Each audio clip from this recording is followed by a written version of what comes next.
2 লাখ। 2 লাখ বিক্রি করলে আপনার জন্য লাভ থাকবে?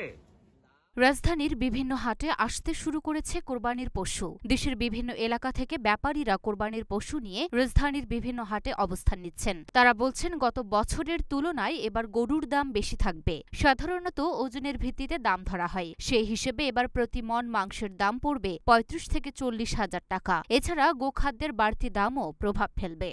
তবে চোরাই পথে ভারতীয় গরু না এলে ন্যায্য মূল্যে দেশি গরু বিক্রি হবে বলেও আশা ব্যাপারীদের। ব্যাপারীরা বলছেন, ভারত থেকে চোরাই পথে গরু আসলে দেশের ব্যবসায়ীরা ক্ষতিগ্রস্ত হবেন। ভারতীয় গরু এলে অন্যান্য গরুর দাম কমে যাবে, কারণ ভারতে সবকিছুর দাম কম। তারা কম দামে গরু বিক্রি করতে পারবে। এছাড়া তারা বিভিন্ন ধরনের ওষুধ দিয়ে গরু মোটা তাজা করে। এসব গরু খুব কম সময়ে বড় হয়ে যায়। অনেক ধরনের রোগ জীবাণু থাকে, মাংসের স্বাদও কম হয়।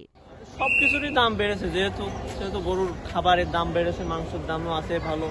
আশা করছি আমরা একটা ভালো দাম পাবো যদি ইন্ডিয়া থেকে কোনো গরু চোরাই পথে না ঢোকে। অন্যদিকে ক্রেতারা বলছেন, মূল্যস্ফীতির কারণে দেশের সবকিছুর দাম বৃদ্ধি পাচ্ছে। গতবারের তুলনায় এবার গরুর দাম বৃদ্ধি পাওয়াটা স্বাভাবিক, কিন্তু মানুষের আয় তো বাড়েনি।